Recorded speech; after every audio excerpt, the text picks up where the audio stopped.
I thought I knew what heartbreak felt like before. I was wrong. Yesterday, I found out my husband had a second family. Not a fling.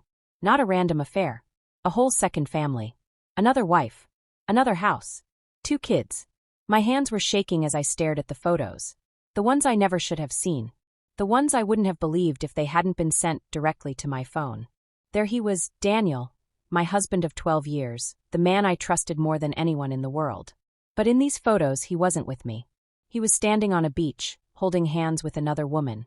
She was pretty, blonde, slim, and next to them, 2 little girls, maybe 4 and 6 years old. They were on his shoulders, their small arms wrapped around his neck. He was laughing, smiling, the way he used to smile at me. And the worst part? The timestamp. 2 weeks ago. 2 weeks ago, when he told me he was on a work trip. I felt sick. My whole body went cold. My fingers were numb as I scrolled through more pictures, each one cutting deeper. Christmas morning with them. A family vacation last summer. Him kissing the woman's forehead. Him tucking the little girls into bed. How long? How long had this been going on behind my back? How many times had he kissed me, held me, whispered, "I love you," while living a double life? And then my phone dinged. A text from an unknown number. "You were never supposed to find out." I felt my stomach drop. He knew. He knew that I knew. I could barely breathe as I stared at the message. My mind was racing, but I forced myself to type back. "Who is this?" The 3 little dots popped up, then disappeared, then popped up again, and finally the reply came.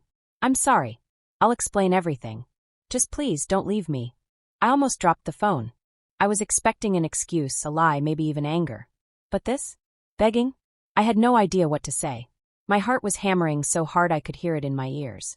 I turned my head, looking toward the staircase, half expecting to hear his footsteps.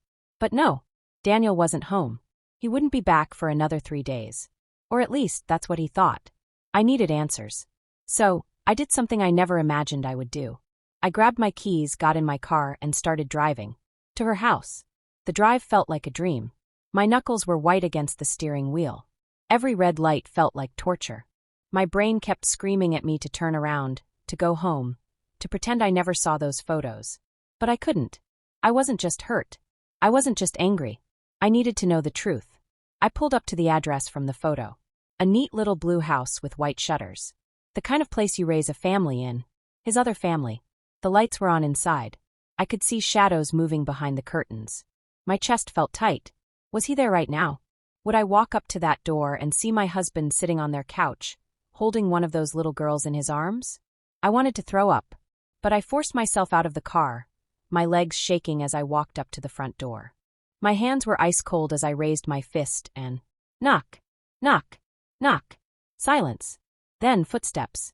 The door swung open, and there she was. The woman from the pictures. She blinked at me, confused. She didn't recognize me. And then, just as I opened my mouth to speak, a child ran up behind her, clinging to her leg. A little girl, 4 years old, with soft brown curls. She had Daniel's eyes. I felt my knees go weak. And then, before I could even process it, the woman frowned and asked, "Who are you?" I stared at her. My mouth opened, then closed. What was I supposed to say? I was his wife, the mother of his first son? That everything she thought was real was built on a lie. Before I could speak, I heard another voice behind her. A deep, familiar voice. One that made my entire body freeze. "Babe, who's at the door?" "Daniel." I watched in horror as he stepped into view, barefoot, wearing a casual t-shirt and sweatpants, like he lived here. His eyes met mine, and he turned white as a ghost. For a moment, everything was silent. The woman, his other wife, was still staring at me, waiting for an answer. Daniel looked like he had seen a ghost. His mouth opened, then closed. Then he did something that shattered my heart into a million pieces. He reached out, grabbed the woman's arm, and pulled her behind him. Like he was protecting her. From me. I couldn't breathe. My head was spinning. Then he spoke, his voice shaking. "Jessica, go inside. Please." Jessica. That was her name. Jessica. The name of the woman who had my husband's other children. Jessica frowned. "Daniel, what's going on?" But he didn't answer her. His eyes were locked on mine. And I saw it. Fear. Not fear of me. Not fear of losing me. Fear of the truth coming out. I swallowed the lump in my throat. I should have screamed.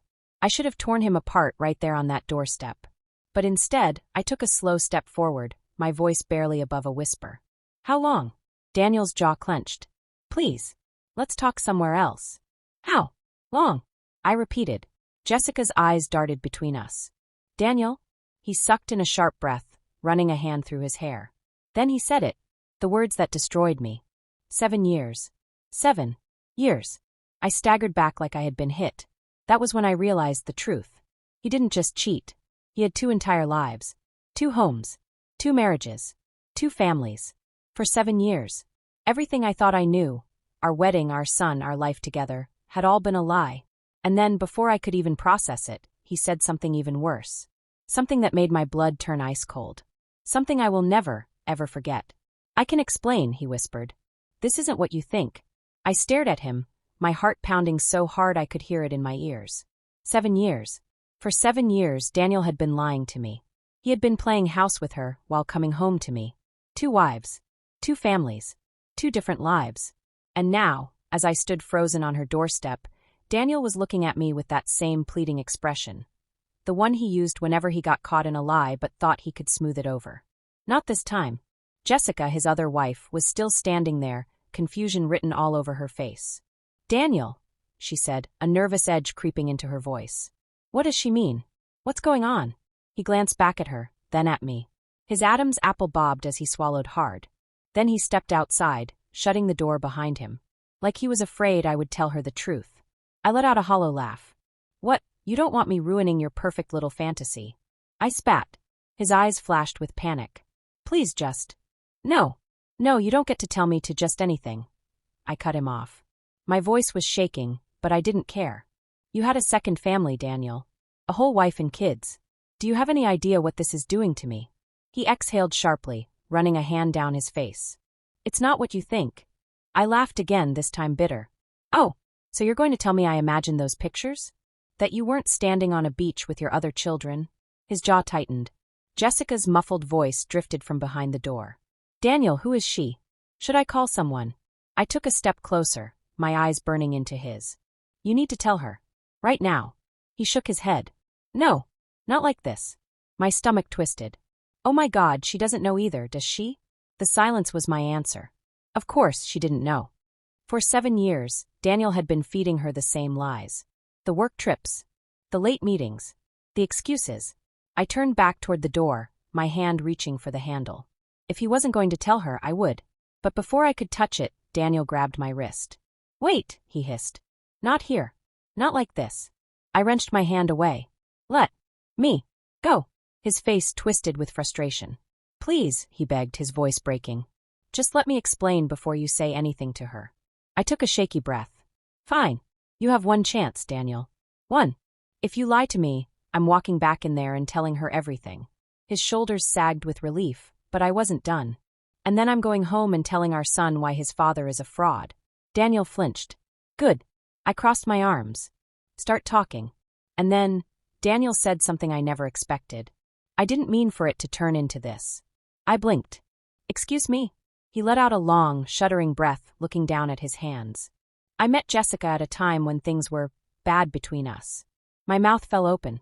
Bad between us? What the hell are you talking about? I demanded. He hesitated. You had just had the miscarriage. My stomach lurched. No, he wasn't about to use that against me. He was talking about the miscarriage I had 6 years ago. Our second child. The one we had desperately wanted. The one I had cried over for months while he pretended to grieve alongside me. My hands curled into fists. Are you seriously blaming this on me? He shook his head quickly. No, I swear I'm not. He scrubbed a hand through his hair. I was a mess. And then I met Jessica and he broke off. She made me feel normal again. I stared at him, disgusted. So you decided to start a whole new life instead of fixing the one we already had. His face twisted with guilt. I never planned to fall in love with her. Love. That word sent a knife straight through my chest. I sucked in a sharp breath. And what about me? What was I, Daniel? Just a placeholder until you decided which family you liked better. He shook his head violently. No, I love you both. I let out a hollow laugh. You don't love either of us. His face crumpled. And then, from behind the door, Daniel, we both froze. Jessica had opened the door slightly, peering out at us. Her gaze flickered to me, then back to him. She had heard everything. Is it true? She asked softly. You have another family? Daniel's face drained of color. Jess, But she wasn't looking at him anymore. Her eyes locked onto mine, and for the first time, I saw her pain. How long have you been with him? She asked. I swallowed the lump in my throat. 12 years. Jessica's lips parted slightly. 12, she whispered. Her gaze flickered toward the little girl clinging to her leg. The one with Daniel's eyes. She understood the timeline. She did the math. Her entire body visibly shook. And then, before Daniel could stop her, she opened the door all the way. And said the words that made my blood run cold. Come inside. Both of you. I froze. Daniel tensed beside me. Jessica's voice was eerily calm. I think it's time we all have a little talk. And then, she turned and walked back into the house. Daniel shot me a look. One of pure, undiluted panic. But I didn't care. I lifted my chin, stepped forward, and walked inside. This was going to be the conversation that destroyed everything. I stepped inside the house, my heart hammering so hard I thought it might crack my ribs. The air felt thick, suffocating, like the walls themselves were pressing in on me.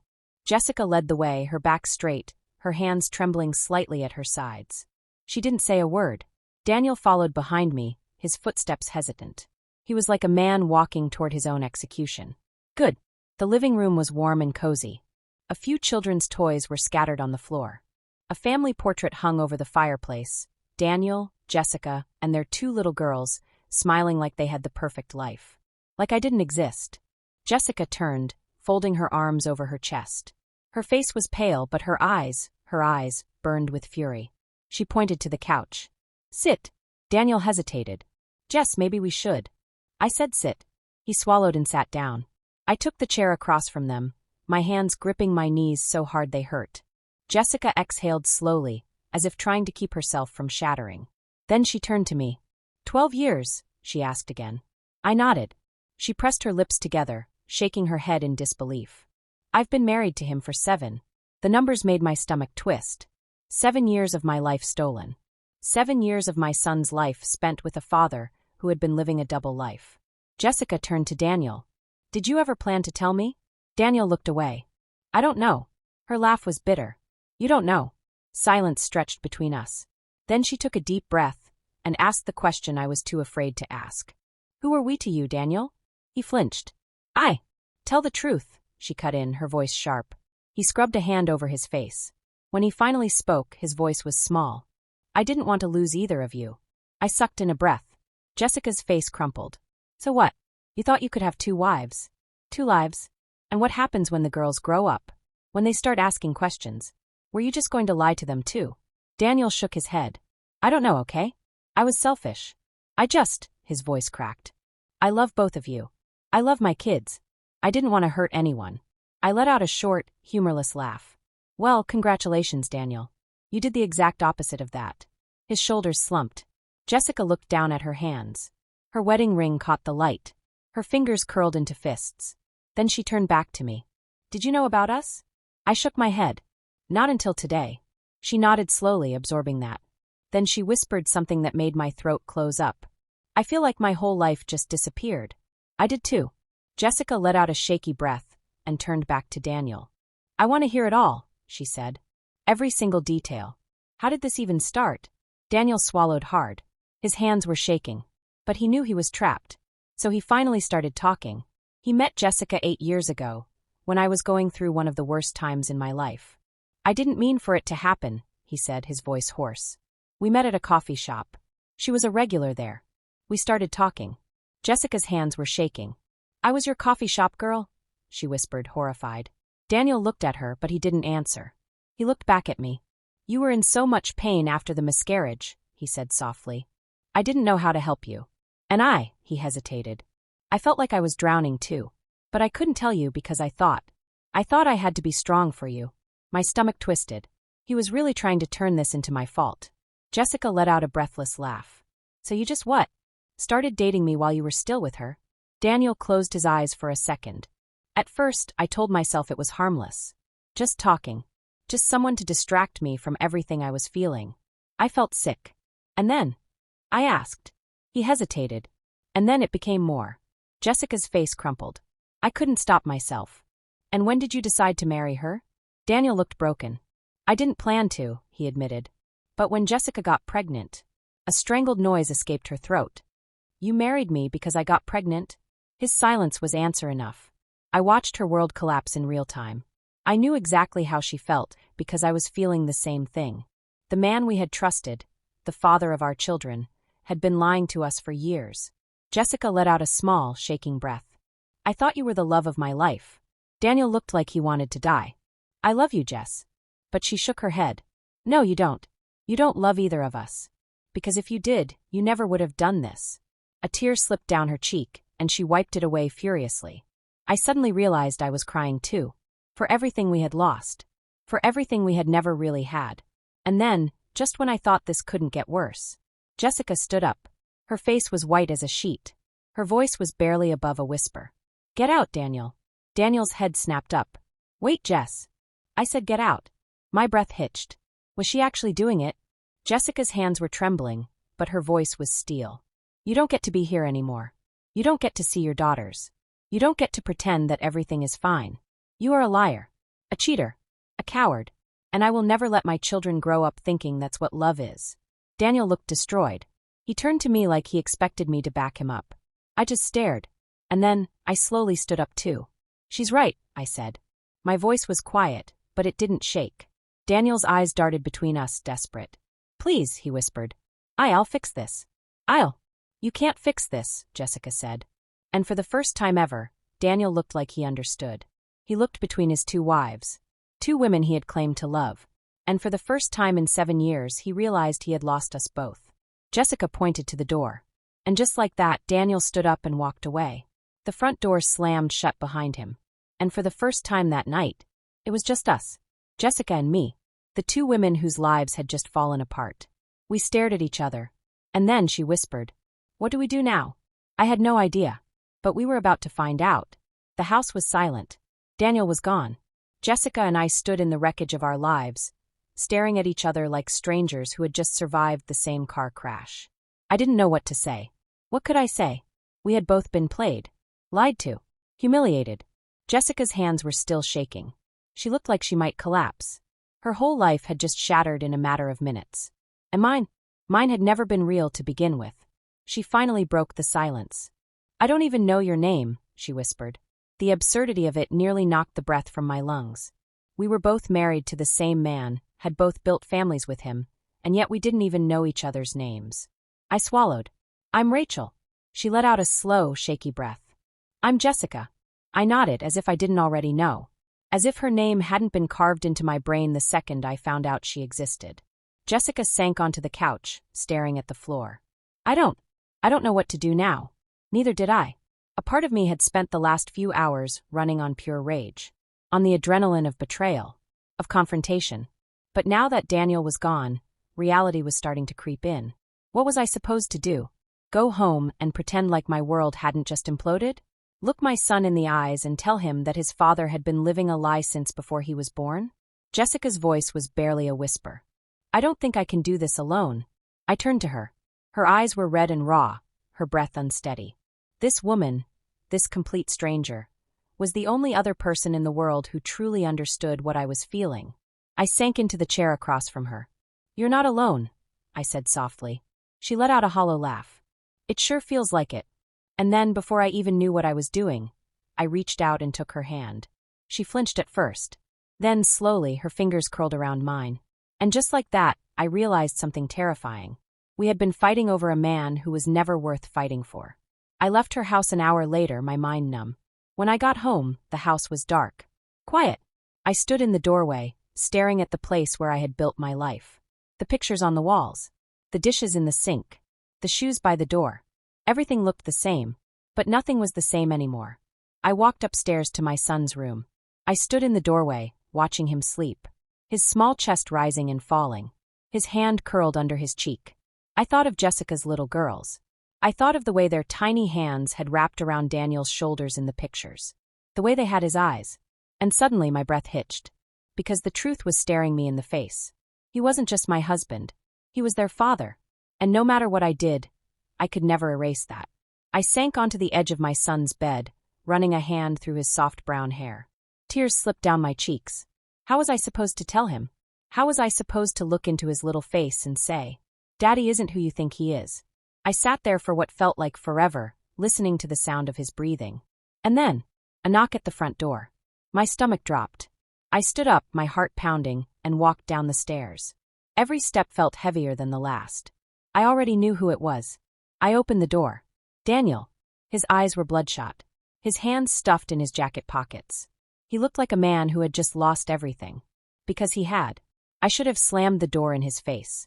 I should have screamed at him until my voice was raw. But instead, I just stared at him, waiting. Finally, he spoke. "I know you hate me," he whispered. I said nothing. He took a shaky breath. "But please, Rachel, don't take my son away from me."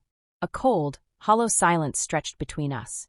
Because deep down, no matter how much I hated him, I had been dreading this moment too. No matter what he had done to me, he was still my child's father. And somehow, I had to figure out what to do next. I gripped the doorframe so hard my knuckles turned white. Daniel stood in front of me, looking like a broken man. Like someone who had just realized the true weight of his choices.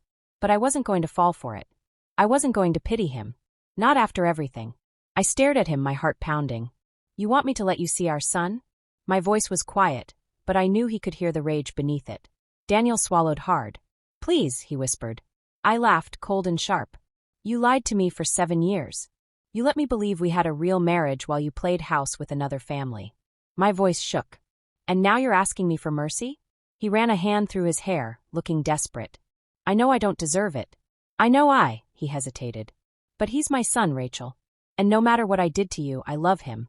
I flinched. Because that was the worst part, wasn't it? No matter how much I wanted to erase him from our lives, I couldn't. Because my son loved his father. Because as much as I wanted to hate Daniel completely, I knew he had been a good dad. At least, to the son he didn't abandon. I folded my arms. "Do your other kids know where you are right now?" Daniel's face darkened. "Jessica won't let me see them." His voice cracked. "She told me I was dead to them." A pang of something twisted in my chest. Not pity exactly, but the realization that I wasn't the only one he had destroyed. Jessica was upstairs in that blue house, trying to explain to her little girls why their father wasn't coming home. And here Daniel was, standing on my porch, begging to stay in his other child's life. I shook my head, my voice cold. "You don't get to pick and choose when you want to be a father, Daniel." He stepped forward. "Rachel, please. Don't punish him for what I did." The words hit me like a brick. Because that's exactly what I wanted to do. I wanted to erase Daniel from our lives. I wanted to make him feel the same abandonment I had just felt. But my son didn't know the truth. He still thought his father was a hero. And if I took Daniel away overnight, my son would never understand why. I let out a slow, shaking breath. "You will never be in my life again," I whispered. "You are nothing to me." Daniel's face crumpled. "But our son." I forced the words out, my throat burning. "I will not take you from him. That is his decision to make when he's old enough." Relief flickered across Daniel's face, but I wasn't done. "There are rules," I said sharply. "You don't come here unannounced. You don't take him overnight. And if I find out you're lying to him the way you lied to me, you're done." Daniel nodded quickly. "Of course. Whatever you want." He exhaled, shaking his head. "Thank you." I didn't answer. Because I wasn't doing this for him. I was doing it for my son. That night, I sat in my son's room for hours, listening to the sound of his breathing. Tomorrow, I would have to tell him something. Not the full truth, not yet, but something. And one day, when he was old enough, I would tell him everything. The truth about who his father really was. And he would make his own decision about whether or not Daniel deserved to be in his life. But me? I was done. A week passed. Then 2. Jessica and I talked every day. We weren't friends. Not yet. But we were 2 women trying to survive the same storm. Then one evening I got a text from her. "Jessica, I'm filing for divorce tomorrow." I stared at the screen, my chest tightening. "Jessica, I thought I'd feel broken. But I don't. I feel free." I inhaled sharply. Because I understood. For so long, I had thought my life with Daniel was real. That I was loved. That I was safe. But it had all been a lie. And now, I was free too. I signed the divorce papers 3 months later. Daniel never begged me to take him back. He knew better. Jessica and I met for coffee once a week. We talked about everything except him. My son still saw his father. But I could see the change in Daniel. He wasn't the same confident liar he had been before. He was a man who had lost everything. And one day, our son would see through him too. But until then, I would be strong enough for both of us. Because I had already lost enough time. And I wasn't wasting another second on a man who never deserved me.